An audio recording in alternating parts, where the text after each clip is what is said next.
What happens when exceedingly large populations with little access to formal education enter societies? China is a very large country with an even larger population, one that has experienced much change over the past centuries. Ups and even more downs. And here today, we'll talk about one of the downs, or injustices, not getting paid for work. To talk about justice, we should first set some base understandings. Loosely paraphrasing the ideas of Aristotle, justice honors the essential nature of an activity, and in the context of work, the essential nature is that one sacrifices time and effort in exchange for compensation. But what happens when this essential nature is not honored? As the Chinese economy began to liberalize in the 1980s, the nation witnessed a mass migration of young farm labor from poor villages to the cities, the vast majority of whom engaged in construction work on various projects. While this both provided the much needed labor for development and opportunity to millions, it was not without problems. The peasants had little education, legal knowledge, or bargaining power, and were often manipulated and or coerced into agreements which resulted in them working but not getting paid. In 2018, the Jiangnan leather factory in Wenzhou, Zhejiang, saw thousands of workers losing a year's worth of pay when the factory manager Huang He embezzled 350 million yuan and ran away. The factory workers were left with no choice but to sell their excess stock of leather products at less than 5% market price. However, this was not nearly enough to cover lost wages, and hundreds of workers even threatened suicide in protest. In November of 2019, a further injustice happened when the Supreme People's Court ruled that workers could only demand wages from an intermediate or agent of the work project and could not directly demand wages from the main contracting company, thus greatly restricting the ability for workers to recover their wages in the vast majority of circumstances. With the pandemic as well as subsequent housing bubble crash and economic crisis, such problems only got worse. In 2020 alone, there were at least 660 collective protests by workers demanding wages across all 34 provinces of China. And we shall now explain why this situation is unjust. At the start, we mentioned the definition of justice as honoring the essential nature of an activity. In more specific terms, justice is the restoration of balance that has been changed by an event. When you work for someone, at that instance, it creates an imbalance because you've done something for them and got nothing in return.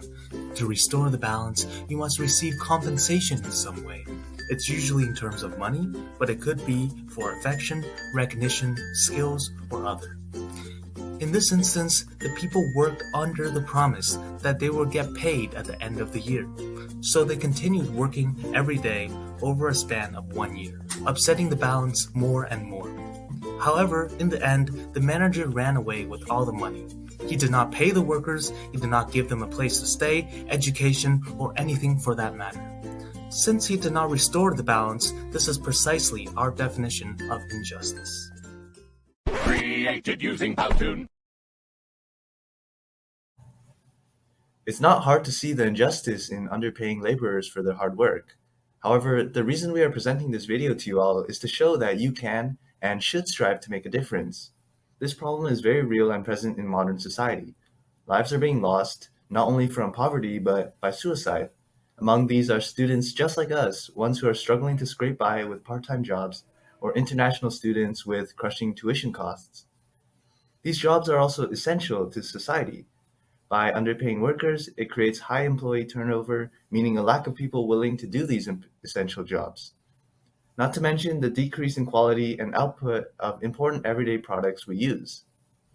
As Waterloo students, we'll soon apply to co-op jobs, so this injustice could very well happen to you. We should act now to prevent it before it happens to us. The good news is that it's easy to rise against this injustice. The problem is that these workers have no bargaining power. They have no voice, as they're often looked down upon and alone. That's why we must speak up when we can. Protesting, bringing awareness, and supporting these workers pressures employers to restore justice. In the modern day, it's easier than ever. Simply share social media posts, send emails to higher authorities demanding change. Help spread awareness that workers do have rights, that they're not alone, and that they do not deserve this injustice.